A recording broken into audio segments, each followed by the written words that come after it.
What is going on today, you guys? Today we're talking about some of my very favorite jazz drumming gear. And this stuff all just makes my life that little bit easier on a daily basis when I'm playing drums. So, let's get right into it.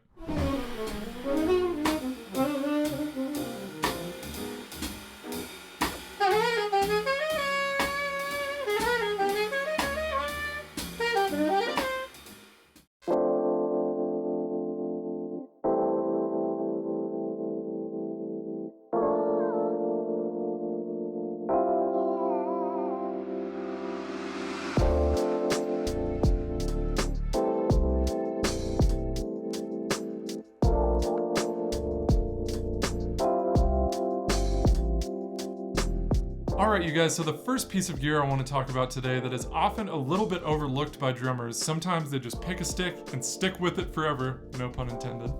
But anyways, I've spent a long time figuring out which stick I really want to play. I've gone through so many different sticks, especially in Vic Firth's catalog. And this stick is the Vic Firth MJC3, which is the Modern Jazz Collection 3.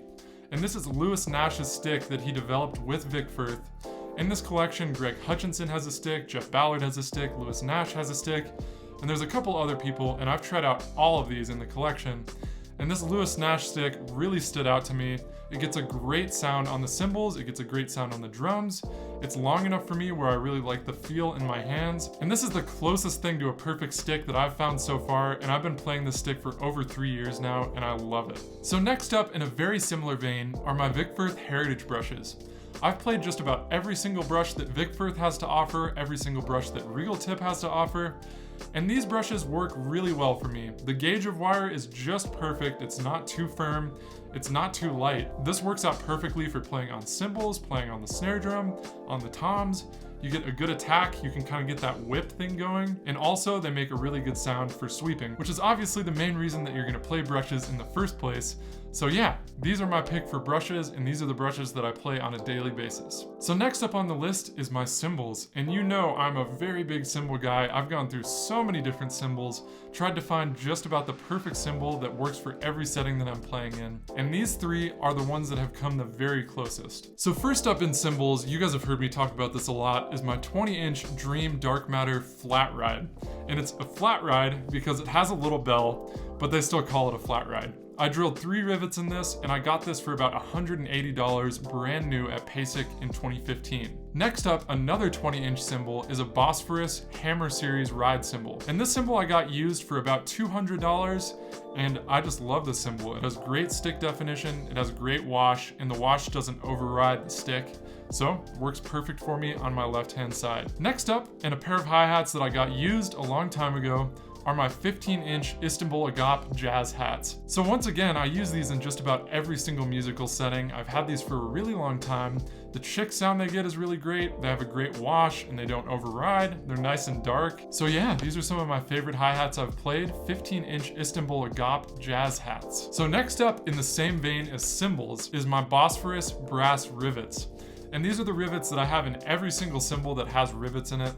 These are made by Bosphorus and they're brass. It's kind of hard to find good brass rivets, and these Bosphorus ones are the ones to go to. I think I got these on cymbals.com. Of course, I'm not affiliated with them, but it's a good spot to buy things like that. So, Bosphorus brass rivets. Next up is my Reflex Practice Pad, and I have a full review on this practice pad. I got it a few months ago, and I play it almost every single day. I really love this thing. And yeah, it's just a practice pad. It's got 2 sides. It's really good. It's small enough where you can usually travel around with it. But whenever Reflex is going to develop a smaller one, I'm going to be buying that up right away. So, the Reflex Practice Pad. Next up are some drum accessories, and one of them is a set of goat hoof shakers that I really dig. I use this all the time on my hi-hat, on my snare drum, sometimes even on my floor tom or a cymbal.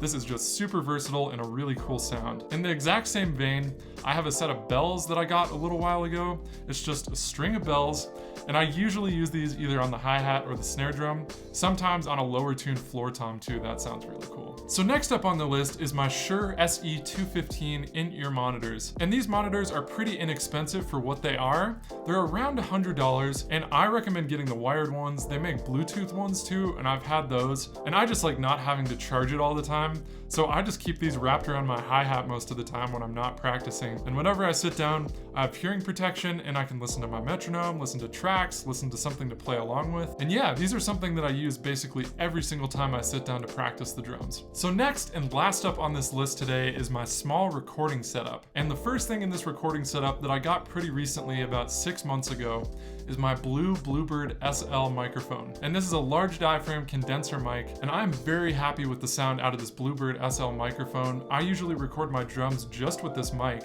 and I've experimented a lot with different miking placements, but the one that's right next to the rack tom and above the bass drum is the best all-around sound that I've been able to get so far, but I've been really loving this microphone. I might eventually get a second one so I can have overheads, but they're like $300, so I'm not gonna get one anytime soon. I'm really digging the mono setup I have going right now. And I run it into my Zoom H6 most of the time, and this allows me to just record on the fly. I'm using this exact setup right now. Got the Zoom H6 right here. And this setup makes it really easy. The Zoom also has 4 inputs. So if you're trying to record a session with you and your friends, all of you guys can be on separate microphones. And it has the stereo XY mics on the top of it. And those 2 XY mics are really awesome for just recording a room if you want to record like a session you're doing with your friends, or you're recording a concert that you're playing at. And of course, if you're playing a session with everybody individually mic'd, you have those 4 inputs that you can use.